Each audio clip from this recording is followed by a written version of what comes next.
बिस्मिल्लाहिर्रहमानिर्रहीम। आप देख रहे हैं किडनी गॉसिप्स और किडनी हेल्थ, और मैं हूं आपका मेज़बान डॉक्टर मोहम्मद मोहसिन रियाज़। हमारे साथ पेशेंट हैं शेर बहादुर साहब। तो शेर बहादुर हमारे वो पेशेंट हैं जिनका हमने किडनी ट्रांसप्लांट किया है। ये मेरे साथ बैठे हुए हैं। और शेर बहादुर साहब का हमने बेसिकली इनको इसलिए आज ज़हमत दिया ताकि हमें गाइड कर सकें कि इनका जो सारा एक रहा सिलसिला ट्रांसप्लांट का, वो कैसा रहा।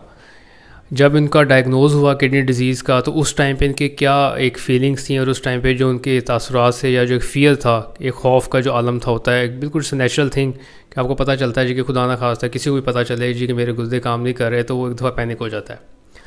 वो सिचुएशन, उसके बाद फिर इन्होंने जैसे डायलिसिस स्टार्ट किया, फिर जब इनको हमने ट्रांसप्लांट के लिए गाइड किया, फिर इन्होंने कैसे डिसाइड किया कि मैंने ट्रांसप्लांट की तरफ प्रोसीड करना है, और फिर ट्रांसप्लांट का सारा प्रोसेस, उसमें इनको क्या मुश्किलात पेश आईं जब इन्होंने सारा ट्रांसप्लांट का वर्कअप कराया। फिर इनकी जो मिसेस थी, हम उनके लिए भी एक बहुत दुआएं हैं जिन्होंने इनको अपना गुर्दा अतिया किया। माशाल्लाह अब ये बिल्कुल एक अच्छी और सेहतमंद ज़िंदगी गुजार रहे हैं। तो मेरे ख्याल में अगर मैं गलत नहीं हूँ तो शहबाज साहब का ट्रांसप्लांट तकरीबन जुलाई में हुआ है। जी सर, 14 जुलाई को हुआ है। तो इनका 14 जुलाई को ट्रांसप्लांट हुआ है। तकरीबन 5 महीने अब इनके कंप्लीट हो चुके हैं।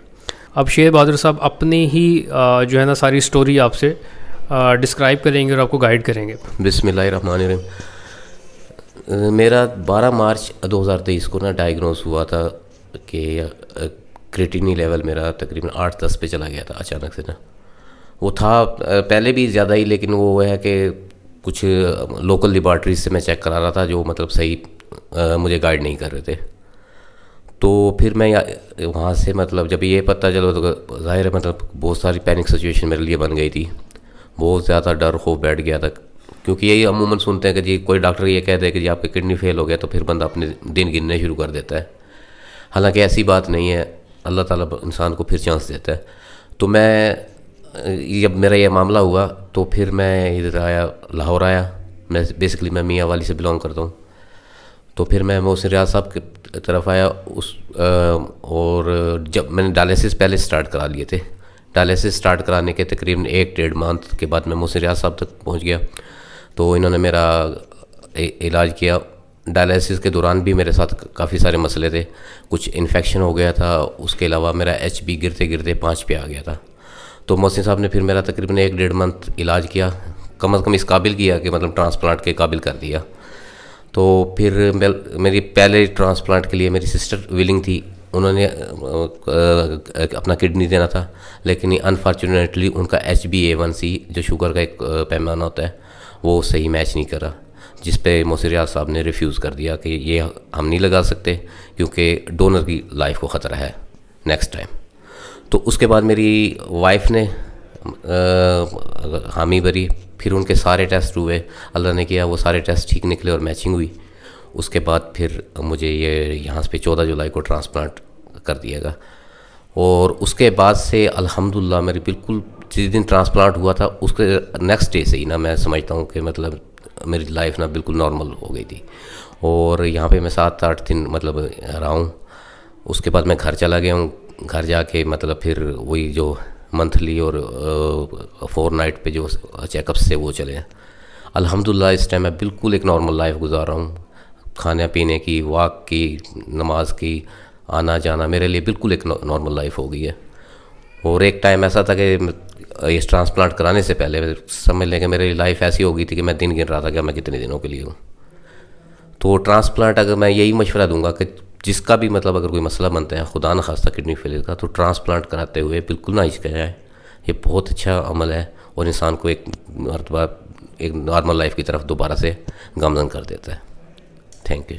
अच्छा, इसमें मुझे सिर्फ एक चीज़ आपने जो हाईलाइट करनी है वो मैं ये चाह रहा हूँ बताएं कि आपने जो शुरू के दिनों में बड़ा इन्फेक्शन से एहतियात के लिए जो प्रिकॉशनरी मेजर्स की थी, तो उसको आप कैसे मतलब उस फेज़ को देखते हैं आप? मतलब उस टाइम पे आपकी क्या फीलिंग्स थी और आपको क्या लग रहा था कि ये कितना मुश्किल है, या मतलब मैं कहाँ पे मतलब किस सिलसिले में आ गया हूँ, मतलब मैंने मिलना नहीं है, लोगों से बच के रहना है, मास्क लगा के रहना है, उसके बारे में थोड़ा सा गाइड करें हमें।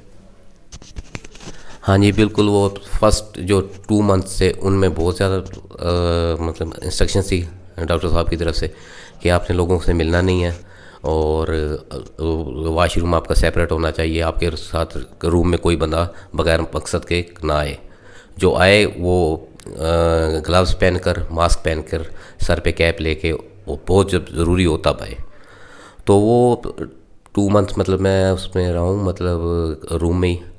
لیکن یہ ہے کہ پہلے 2-4 دن تھوڑا سا بندے کو آکورڈ سا لگتا ہے, تھوڑا سا ہوتا ہے. اس کے بعد بندہ, انسان کی نیچر ہے جیسے کہ جس ماحول میں ہو وہاں پہ ایڈجسٹ ہو جاتا ہے. پھر وہ 2 مہینوں کے لیے سمجھ لیں کہ ایڈجسٹ ہو گیا, پتہ بھی نہیں چلا 2 مہینے کب گئے. پھر محسن صاحب نے تیسرے منتھ کی بھی احتیاط کی, چوتھے منتھ کی بھی کہ ماسک آپ نے لگا کے رکھنا ہے.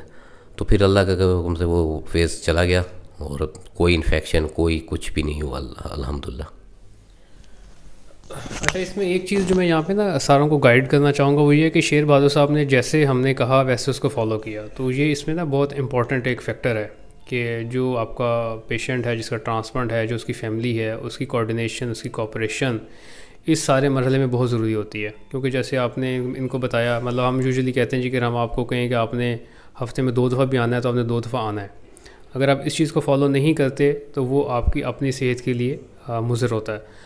اب اس کے اندر ان کا جو سب سے اہم پہلو رہا ہے ان کا اور ان کی فیملی کا, وہ تھا کہ ڈائلسس سے جب سٹارٹ ہوئے, جب میرے پاس آئے تب سے لے کے ان کے ٹرانسپلانٹ تک تو اور ابھی تک بھی ان کو ہم نے جیسے جیسے کہا ہے ویسے ویسے اس کو فالو کرتے گئے. باقی شفا اللہ تعالیٰ کے ہاتھ میں الحمدللہ, اللہ کا بہت کرم ہے کہ ماشاءاللہ ٹھیک ہیں. اور اگر اب میری بات کریں ایز اے فزیشین تو میرے لیے ایک یہ کہہ لیں کہ بہت ایک نا خوشی کا باعث ہوتا ہے کہ ایک ایسا پیشنٹ جس کو آپ جیسے انہوں نے بتایا کہ آپ کہہ رہے ہیں جی ہم اپنے دن گننا شروع ہو جاتے ہیں, ایک مطلب ہمارا سوشل ٹیبو بن جاتا ہے. ایک سوشل ٹیبو ہے جی کہ خدا نہ خواستہ جی کسی کا ڈائلسس سٹارٹ ہو گئے تو جی فلاں بھی ہوا سی تو وہ سے بچے ہی نہیں سی. اس ٹیبو سے باہر آنا بہت ضروری ہے, اس فیئر سے باہر آنا بہت ضروری ہے. اگر آپ اس فیئر سے باہر نہیں آئیں گے, ڈپریشن میں چلے جائیں گے, تو یہی ڈپریشن آپ کو لے بیٹھتا ہے. تو یہی کیس تھا ان کا شیر بہادر صاحب کا. اور مطلب اب میں کہوں گا it's was a classical example کہ جس طرح یہ ڈپریشن میں گئے ہوئے تھے, ان کو ہم نے بڑی مشکل سے موٹیویٹ کیا اور آہستہ آہستہ آہستہ آہستہ ہمیں تقریباً 1.5 سے 2 ماہ لگے ان کو اس قابل بنانے میں کہ ان کو آپریشن کے ٹیبل پہ لے کے جا سکیں. کیونکہ خالی آپریشن ٹیبل پہ لے کے جانا مقصد نہیں ہوتا. مقصد یہ ہوتا ہے کہ جو پیشنٹ ہے اس کی لائف ایک بہتر لائف ہو آفٹر ٹرانسپلانٹ کے بعد, اور بالکل وہ نارمل بیک ٹو نارمل آ جائے. تو وہ الحمدللہ ان کے اندر ہم نے اچیو کیا. اب ایک جو چیز تو انہوں نے آپ کو گائیڈ کی ایز اے پیشنٹ کہ جی جو بھی کڈنی کے پیشنٹس ہیں وہ اس سارے مرحلے سے گزریں تو بہتر ہے کہ وہ ٹرانسپلانٹ کی طرف چلے جائیں رادر دین کہ ہیموڈائلسس کے اوپر سٹے کریں یا وہ سوچتے رہیں. اور جتنی جلدی ٹرانسپلانٹ کی طرف چلے جائیں گے اتنا ہی ان کے لیے بہتر ہے. اور بظاہر یہ تھوڑا سا ایکسپینسو عمل لگتا ہے, لیکن جب آپ اس سے گزر جاتے ہیں تو آپ کو اندازہ ہوتا ہے کہ یہ جو پیسے آپ کے ٹرانسپلانٹ پہ لگ رہے ہیں بیسیکلی یہ اس ذہنی سکون کا بدل ہے ہی نہیں ہے جو آپ کی زندگی میں آتا ہے جس سے آپ نارمل لائف گزارتے ہیں. اب اس میں ایک جو چیز جہاں پہ میں شہید بہادر صاحب سے پوچھنا چاہتا ہوں وہ یہ ہے کہ جو ہاسپٹل کا سارا اس میں انوالومنٹ تھی وہ ان کو کیسے دیکھتے ہیں, کہ ہاسپٹل کا تعاون رہا نہیں رہا, ہاسپٹل میں مزید کیا امپرومنٹ لا سکتے ہیں, یا ایز اے ٹرانسپلانٹ ٹیم ہم اپنی ساری جو پروسیڈنگز ہیں اس کے اندر کیا امپرومنٹ لا سکتے ہیں. کیونکہ ہم نے پوری کوشش کی تھی کہ جتنی جلدی سے جلدی ہم ان کا سارا پروسیس اور فائل کو کور کر سکیں, لیکن پھر بھی اوبویسلی ہمیشہ جو امپرومنٹ کی گنجائش ہوتی ہے. تو ایک لاسٹ ایڈوائز ہم ان سے لیتے ہیں, اس کے بعد پھر آگے بات کرتے ہیں. جی سر, میں تو یہ سمجھوں گا کہ میں تو بہت لکی تھا, یا آپ سب کے ساتھ ہی ایسے کرتے ہیں. تو مجھے تو سچ بات بھی ہے کہ امپرومنٹ کی کوئی گنجائش نظر نہیں آئی. جیسے مجھے وی آئی پی طریقے سے ٹریٹ کیا گیا, میں اور بہت اچھی کیئر کی گئی, بہت زیادہ کیئر کی گئی. اتنی کیئر کی گئی کہ سمجھ لیں کہ آپ کیئر سے ہی تنگ آ جاتے ہیں. تو بہت زیادہ کیئر کی گئی. عمر ہاسپٹل جو جوہر ٹاؤن میں, یہاں پہ میرا ٹرانسپلانٹ ہوا ہے, اور میں بہت زیادہ مطمئن ہوں اس ہاسپٹل سے. میں اگر مجھ سے کوئی پوچھے تو میں ریکمینڈ کروں گا عمر ہاسپٹل کو بھی اور ڈاکٹر صاحب کو بھی. تھینک یو شیر بہادر صاحب. یہ تو ایک بہت بڑا ہمارے کہہ لیں کہ جناب ایک کمپلیمنٹ ہے آپ کی طرف سے, اور ہم اس چیز کے دعا گو ہیں کہ اللہ تعالیٰ آپ کو ایک اچھی اور صحت مند زندگی دے آگے بھی, اور آپ اپنے بچوں کے ساتھ اپنی فیملی کے ساتھ ایک بہت اچھا ایک ٹائم گزاریں.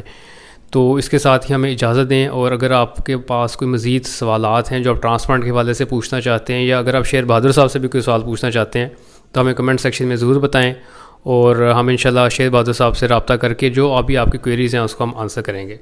تو نیکسٹ ویڈیو تک کے لیے ہمیں اجازت دیں. انشاءاللہ بہت جلد کسی نئے موضوع کے ساتھ کسی نئی ویڈیو کے ساتھ آپ سے ملاقات ہوگی. تب تک کے لیے اجازت دیں. اللہ تعالیٰ ہم سب کا حامی و ناصر ہو. اللہ حافظ.